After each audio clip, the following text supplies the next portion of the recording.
Hello everyone, welcome you all to this video lecture series of international relation। इस particular video lecture में हम लोग India और बांग्लादेश के रिलेशन के बारे में देखेंगे। अगर आप यूपीएससी की प्रिपरेशन कर रहे हैं और आपको इंटरनेशनल रिलेशन को कवर करना है तो आप इस चैनल के प्लेलिस्ट सेक्शन में जाकर के इंटरनेशनल रिलेशन का सीरीज़ विज़िट कर सकते हैं। इस पर्टिकुलर वीडियो लेक्चर में हम लोग इंडिया और बांग्लादेश के रिवर वाटर शेयरिंग डिस्प्यूट को देखेंगे, जिसमें गंगा वाटर डिस्प्यूट जो है इस पे काफ़ी ज़्यादा फोकस करेंगे। ये काफ़ी ज़्यादा इम्पॉर्टेंट है। ये इंडिया और बांग्लादेश के फ्रेंडशिप को भी ये जो गंगा वाटर ट्रीटी है ये शो करता है। फिर हम लोग माइग्रेशन, इंडिया और बांग्लादेश में माइग्रेशन क्राइसिस जो हो रहा है, ड्रग्स और स्मगलिंग का क्या इशू है, ट्रैफिकिंग को लेकर के क्या इशू आ रहा है, टेररिज्म का इशू, फिर जो अभी का प्रेजेंट सिनेरियो है कि इकोनॉमिक ट्रेड कैसा चल रहा है या फिर आपका टूरिज़्म का हो गया, जो प्रेजेंट सिनेरियो में हो सकता है पॉसिबल, वो सब कुछ अभी हम लोग इस पर्टिकुलर वीडियो लेक्चर में देखेंगे। तो अभी हम लोग स्टार्ट करते हैं इंडिया और बांग्लादेश के रिलेशन के बारे में।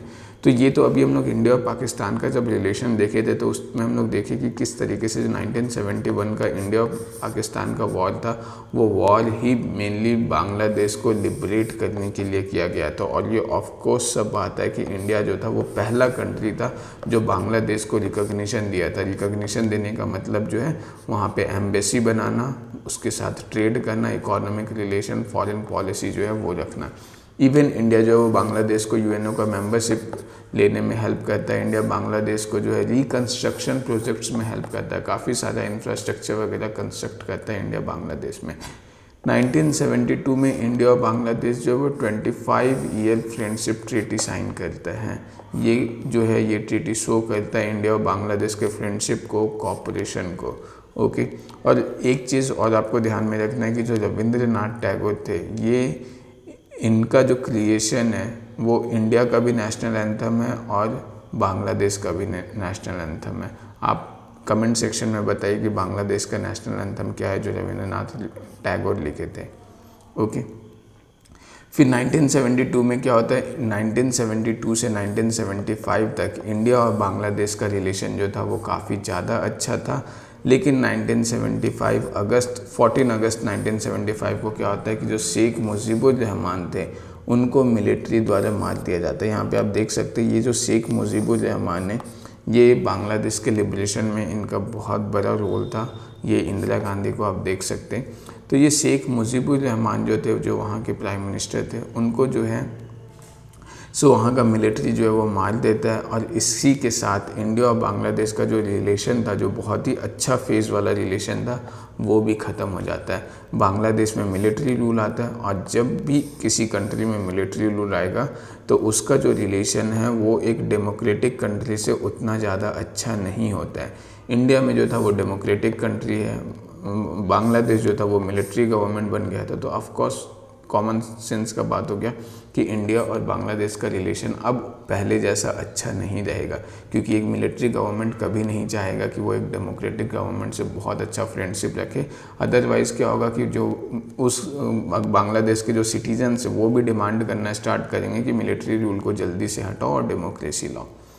फिर बाद में क्या होता है, जैसे ही मिलिट्री रूल ख़त्म होता है वैसे ही फिर से बांग्लादेश में डेमोक्रेसी को इस्टेब्लिश किया जाता है और इंडिया और बांग्लादेश का रिलेशन फिर से अच्छा हो जाता है। अभी जो दो मेन इशू है इंडिया और बांग्लादेश को लेकर के, वो है एक तो गंगा वाटर डिस्प्यूट और दूसरा जो इशू ऑफ इंट्रूडर्स, घुसपैठियों का जो इशू है, माइग्रेशन क्राइसिस। और भी बहुत सारे इश्यूज़ हैं इंडिया और बांग्लादेश के बीच में, जैसे टीस्टा रिवर वाटर डिस्प्यूट।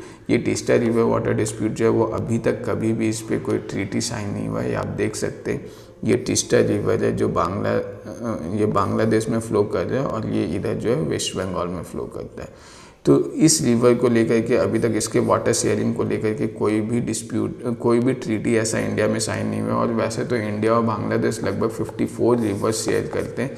तो बहुत सारा रिवर्स ऐसा है जिसके बीच में अभी जो है वाटर शेयरिंग ट्रीटी साइन करना बचा हुआ है। ओके, फिर इलीगल माइग्रेशन का इशू जो है ये बहुत ज़्यादा है, जिसको अभी हम लोग डिटेल में देखेंगे। ये इशू ऑफ इंट्रूडर्स क्या है। फिर ड्रग्स स्मगलिंग एंड ट्रैफिकिंग, ये बहुत ज़्यादा होता है कि बांग्लादेश से इंडिया में ड्रग्स बहुत ज़्यादा आता है।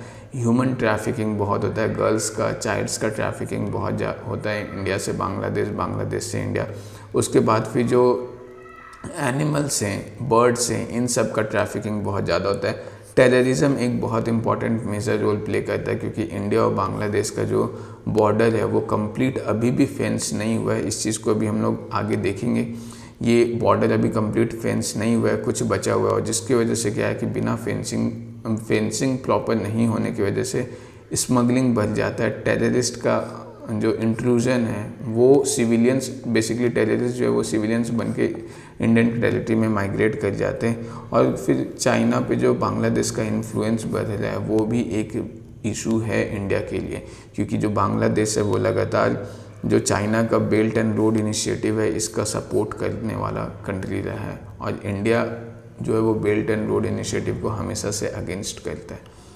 तो इंडिया जो है, बेसिकली इंडिया जो है वो बांग्लादेश और इंडिया का जो बॉर्डर है वो इंडिया का लॉन्गेस्ट बॉर्डर है किसी भी कंट्री के साथ। लगभग 4100 किलोमीटर का बॉर्डर है, और ये जो है इसमें से ये 4100 किलोमीटर से जो केवल 2200 किलोमीटर है वो अकेले वेस्ट बंगाल के साथ है। अगर हम लोग यहाँ पे देखें बांग्लादेश के साथ जो टच करने वाला इंडियन स्टेट्स है, बॉर्डरिंग स्टेट्स, वो यहाँ पे आपको वेस्ट बंगाल दिख रहा होगा। असम 2 जगह पे बॉर्डर शेयर करता है, एक ये वेस्ट बंगाल और मेघालय के बीच में, और दूसरा मेघालय और त्रिपुरा के बीच में। फिर मेघालय है, त्रिपुरा है, और इस साइड जो है वो मिज़ोरम है। और ये ध्यान में रखना है कि बांग्लादेश जो है वो अपना बॉर्डर इंडिया के साथ तो शेयर कर ही रहा है, और इधर जो है यहाँ म्यांमार के साथ भी शेयर कर रहा है। मतलब कंप्लीट बांग्लादेश जो है वो इंडिया से इनक्लोज नहीं है। तो जो नेबरिंग कंट्री है बांग्लादेश का वो कौन सा है? इंडिया है और म्यांमार है। उसके बाद फिर अगर हम लोग देखें तो बांग्लादेश जब फॉर्म हुआ था 1971 में लिबरेट हुआ था, और उसके बाद जब इसका 1972 में इंडिया और बांग्लादेश का ट्रीटी साइन होता है, तो उस टाइम जब बांग्लादेश का फॉर्मेशन हुआ था तो वो एज अ मतलब सेकुलर स्टेट फॉर्म हुआ था, वो एक धर्मनिरपेक्ष राज्य के रूप में फॉर्म हुआ था। लेकिन बाद में क्या होता है, जब मिलिट्री रूल आता है बांग्लादेश में, तब 1988 में जो है मिलिट्री रूल बांग्लादेश को एक इस्लामिक नेशन डिक्लेयर कर देता है। ओके, और जो बांग्लादेश का कैपिटल है वो ढाका है, ये यहाँ पे आपको दिख रहा होगा, ये ढाका है। उसके बाद फिर जो है इसका जो चितगोंग है, चितगोंग ये बहुत ही इम्पॉर्टेंट पोर्ट सिटी है बांग्लादेश का। चितगोंग रिबेलियन आई होप आपको पता होगा, अगर नहीं पता तो मॉडर्न हिस्ट्री में ये आपको पता चल जाएगा कि चितगोंग रिबेलियन क्या था। फिर बांग्लादेश का सिग्निफिकेंस क्या है इंडिया में, इस चीज़ को हम लोग देखते हैं। देखो, मैरीटाइम सिक्योरिटी के पर्पज़ से जो बे ऑफ बंगाल में अगर मैरीटाइम सिक्योरिटी देखना है इंडिया को, ये वाले रीजन में, तो ये वाले जो बे ऑफ बंगाल वाला रीजन है, इसमें मैरीटाइम सिक्योरिटी को इंश्योर करने के लिए बांग्लादेश का सपोर्ट इंडिया के लिए काफ़ी ज़्यादा मैटर कर जाता है। फिर नॉर्थ ईस्ट का डेवलपमेंट के लिए भी बहुत ज़्यादा मैटर करता है कि अगर इंडिया को नॉर्थ ईस्ट के साथ कनेक्टिविटी प्रोवाइड करना है तो वो बांग्लादेश के थ्रू बहुत अच्छे से हो सकता है। अभी जो एक ये चिकन नेक कॉरिडोर के जो केवल 40 से 45 किलोमीटर वाइड है, इसको लेकर के जो एक थ्रेट बना जाता है, अगर बांग्लादेश के साथ रिलेशन अच्छा होता है, कनेक्टिविटी डेवलप होता है अच्छे से, तो उसके वजह से क्या होगा कि इंडिया नॉर्थ ईस्ट में डेवलपमेंट अच्छे से कर पाएगा, कनेक्टिविटी और भी ज़्यादा बढ़ा पाएगा। जो बांग्लादेश का पॉपुलेशन है वो 16.5 करोड़ है। ये आप देख सकते हैं कि कितना छोटा सा कंट्री है और उसका पॉपुलेशन 16.5 करोड़ है। जब इतना ज़्यादा पॉपुलेशन है तो उसकी वजह से क्या होता है कि यहाँ का पॉपुलेशन डेंसिटी बहुत ज़्यादा है। ये इंडिया से भी लगभग 3-4 गुना ज़्यादा है, लगभग 1 to 5-3 पीपल पर स्क्वायर किलोमीटर। इससे आप सोच सकते हैं ये कितना ज़्यादा डेंस एरिया है। इवन बांग्लादेश में भी, वेस्ट बंगाल में भी पॉपुलेशन डेंसिटी बहुत ज़्यादा है। यहाँ पे ये जो 16.5 करोड़ पॉपुलेशन है, इसमें 90% जो है वो मुस्लिम पॉपुलेशन है और 8.5% जो है वो हिंदू पॉपुलेशन है। यहाँ पे 98% पीपल जो है वो बांग्ला बोलते हैं, इसलिए हम लोग बोलते हैं, इस रीजन के जो मुस्लिम्स हैं इनको हम लोग बंगाली मुस्लिम्स बोलते हैं।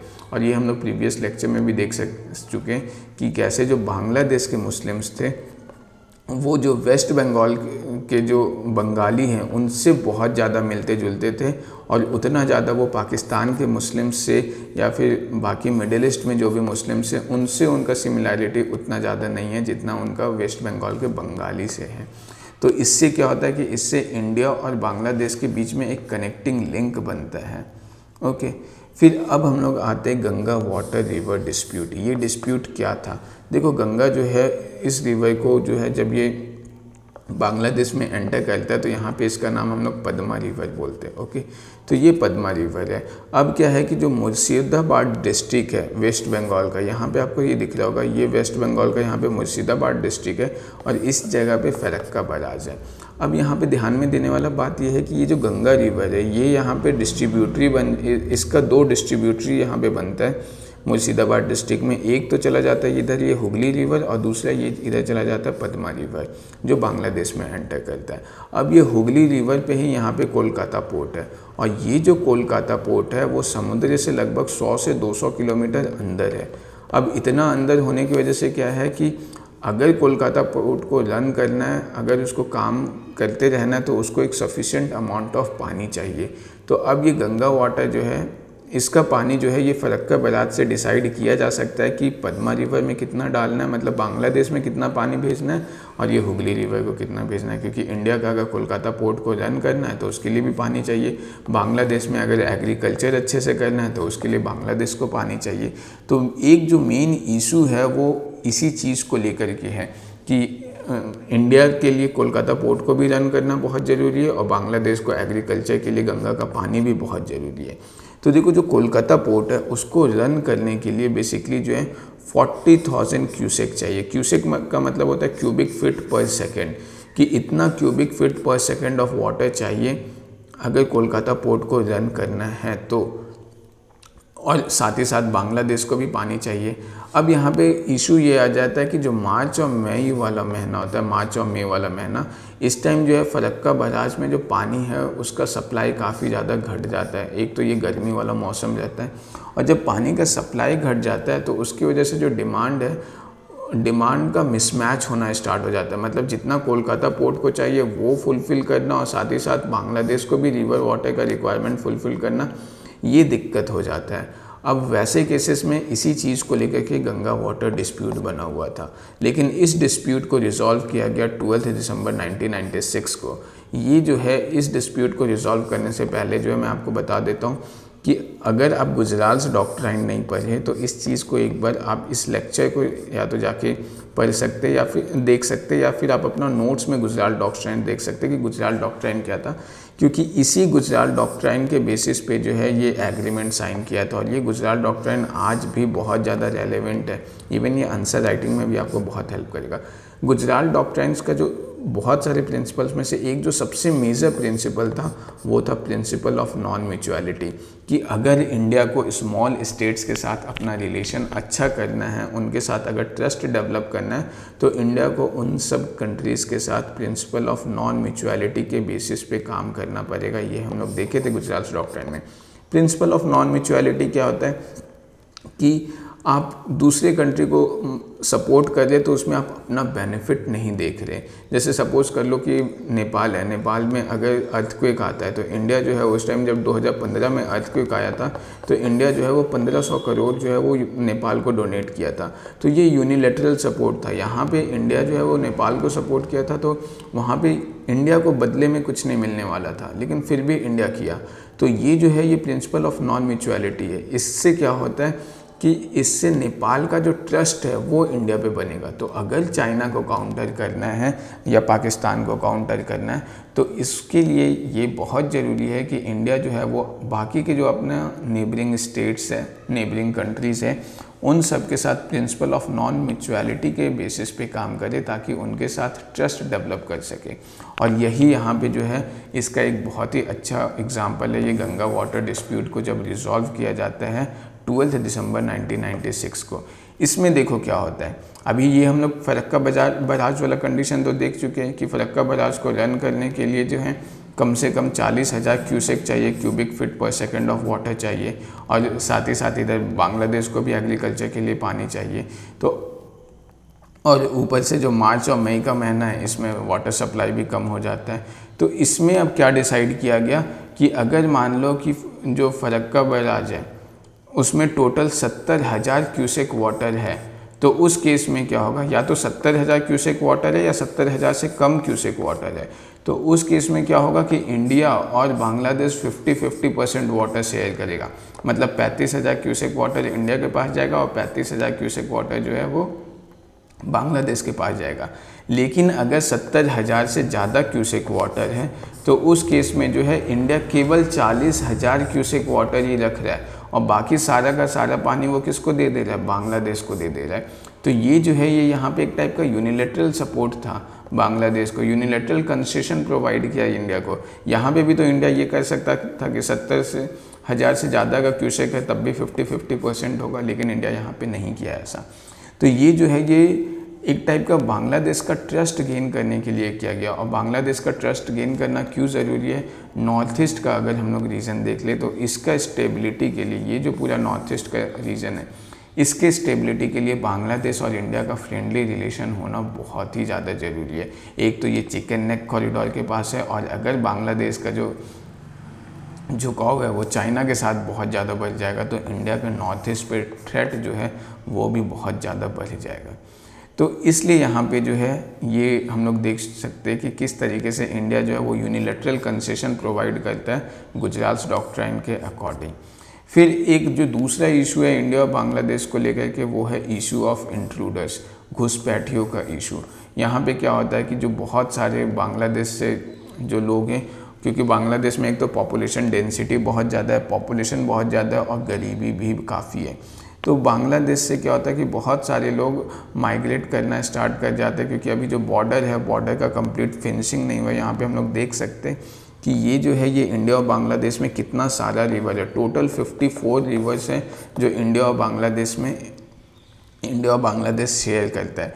और इतना सारा रिवर होने की वजह से क्या है कि ये जो हम लोग फेंसिंग करते हैं बॉर्डर पे, ये तार का ये जो फेंसिंग करते हैं ये रिवर्स के पास फेंसिंग करना इसको काफ़ी ज़्यादा डिफ़िकल्ट हो जाता है। इसीलिए आप यहाँ पे देखो कि इंडिया और बांग्लादेश जो है ये लगभग 4100 किलोमीटर का बॉर्डर शेयर करता है। लेकिन अभी भी, और ये फेंसिंग स्टार्ट हुआ था 1986 में, लेकिन अभी भी जो है लगभग 1000 किलोमीटर का जो फेंसिंग है वो करना बचा हुआ है।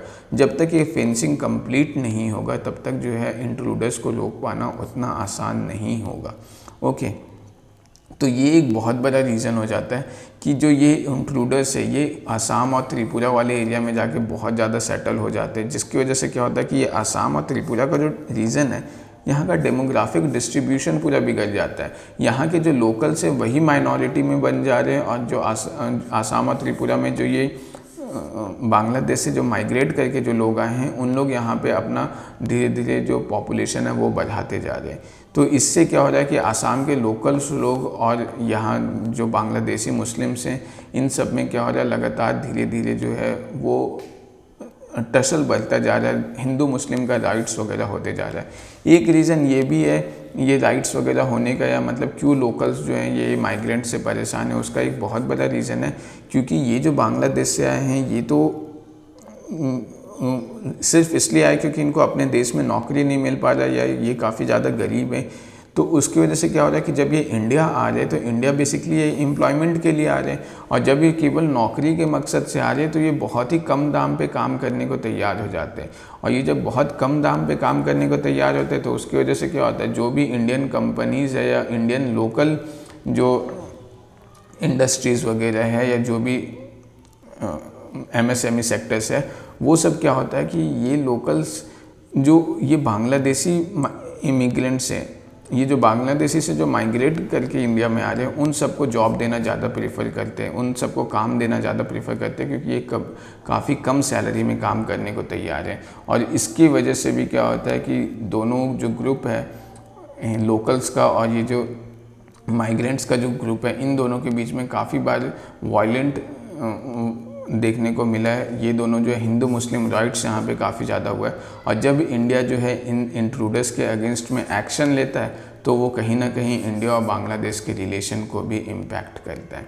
फिर टेररिस्ट ऑर्गेनाइजेशन जो है वो इसका बहुत ज़्यादा बेनिफिट लेता है ये इंट्रूजन का, क्योंकि जब घुसपैठ होता है तो उसमें क्या होता है बहुत बार जो टेररिस्ट है वो बांग्लादेश जाते हैं और बांग्लादेश में सिविलियन का रूप लेकर के वो जो है वो बांग्लादेश के थ्रू इंडिया आ जाते हैं, और जब वो इंडिया आते हैं तो वो अपने पॉलिटिकल और आइडियोलॉजिकल एजेंडा को फिर फुलफ़िल करते हैं। अभी अगर हम लोग देखें इंडिया और बांग्लादेश का प्रेजेंट कंडीशन, तो अभी प्रेजेंट कंडीशन क्या है? अगर इकोनॉमिक कंडीशन देखें तो ये बहुत अच्छा है, क्योंकि बांग्लादेश का सेकंड लार्जेस्ट ट्रेडिंग पार्टनर जो है वो इंडिया है।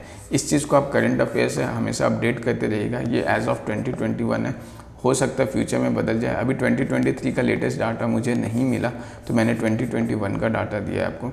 फिर जो शेयरिंग ऑफ रिवर वाटर है, अगर ये हम लोग देखें तो हम लोग देख चुके हैं कि इंडिया और बांग्लादेश कैसे टोटल 54 रिवर्स शेयर करता है, जिसमें बहुत सारा रिवर है। उसका भी रिवर वाटर शेयरिंग जो ट्रीटी है वो साइन करना बचा हुआ है। लेकिन रिसेंटली जो है अभी कुशियारा रिवर का साइन हुआ था 2018 में। ये यहाँ पे आप देख सकते हैं, ये है कुशियारा रिवर। ओके, फिर कनेक्टिविटी अगर हम लोग देखें तो अगरतला अखाड़ा रेल लिंक जो है ये अभी पहला रेल रूट बनेगा नॉर्थ ईस्ट इंडिया और बांग्लादेश को कनेक्ट करते हुए। ये आप देख सकते हैं, ये अगरतला है त्रिपुरा का और ये अखाड़ा है बांग्लादेश का। इन दोनों के बीच में एक रेल रूट बन रहा है। तो ये इंडिया और बांग्लादेश को बांग्लादेश से नॉर्थ ईस्ट को कनेक्ट करने वाला पहला रेल लिंक बनेगा।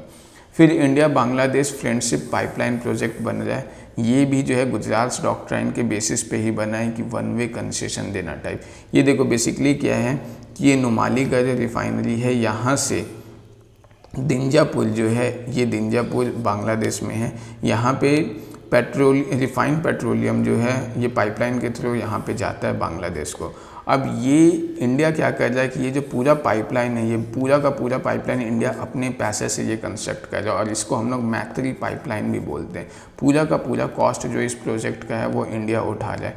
तो ये भी एक टाइप का क्या है कि यूनिलैटरल कंसेशन देना हो गया बांग्लादेश को, ताकि ट्रस्ट डेवलप किया जा सके। फिर हाइड्रोकार्बन को अगर हम लोग देखें तो इंडिया और बांग्लादेश रिसेंटली एक फ्रेमवर्क ऑफ अंडरस्टैंडिंग साइन किया था, जिसमें ये डिसाइड किया था कि दोनों देश जो है वो हाइड्रोकार्बन सेक्टर में एक दूसरे के साथ कॉपरेट करेंगे।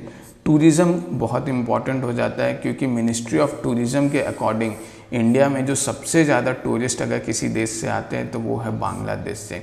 जो लार्जेस्ट शेयर है फॉरेन टूरिस्ट का इंडिया में वो बांग्लादेश से है। इवन जो बांग्लादेश से जो टूरिस्ट आते हैं उसमें से 10,000 से भी ज़्यादा टूरिस्ट ऐसे आते हैं जो मेडिकल ट्रीटमेंट करने के लिए आते हैं। तो ये जो मेडिकल टूरिज़्म है इंडिया का नया कॉन्सेप्ट जो अभी बन के सामने आ रहा है, उसमें बांग्लादेश का बहुत बड़ा कंट्रीब्यूशन है। फिर अगर हम लोग इंटरनेशनल फोरम्स में देखें तो ऐसा बहुत सारा इंटरनेशनल ऑर्गेनाइजेशन है जिस पे इंडिया और बांग्लादेश दोनों के दोनों मेंबर है। जैसे एक हम लोग सार्क देख सकते हैं, south Asian association for regional cooperation. यहाँ पे हम लोग देख सकते हैं सार्क का मेंबर कंट्रीज़, यहाँ पे ये अफगानिस्तान है, पाकिस्तान है, नेपाल, भूटान, बांग्लादेश और श्रीलंका, ये सार्क मेंबर कंट्रीज़ है। इवन अगर बांग्लादेश को कोई भी सैटेलाइट लॉन्च करना है तो इंडिया उसके लिए free of cost satellite launch करता है। फिर बिम्स्टेक अगर हम लोग देखें, इसका भी इंडिया और बांग्लादेश मेंबर है। Bay of Bengal initiative for multi sectoral technical and economic cooperation, इसमें भी अगर हम लोग देखें तो जो मेंबर कंट्रीज़ हैं इंडिया हो गया, नेपाल, भूटान, बांग्लादेश, म्यांमार, थाईलैंड, श्रीलंका। फिर जो IORA है, इंडियन ओशन रिम एसोसिएशन, इसका भी इंडिया और बांग्लादेश मेंबर्स है। यहाँ पे हम लोग देख सकते हैं ये जो ब्लू कलर्स में कंट्रीज़ हैं ये वो कंट्रीज़ है जो इसके मेंबर्स हैं, और जो रेड कलर में कंट्रीज़ है वो उसके डायलॉग पार्टनर्स हैं। ये मेनली ये जो है ये इंडियन ओशियन को जो भी बॉर्डरिंग कंट्रीज़ हैं वो इसके मेंबर्स हैं। तो ये जो है ये इंडिया और बांग्लादेश का रिलेशन था। इस रिलेशन को जो है आपको लगातार करंट अफेयर से अपडेट करते रहना चाहिए। Okay, so thank you very much for watching this video. I hope you like it.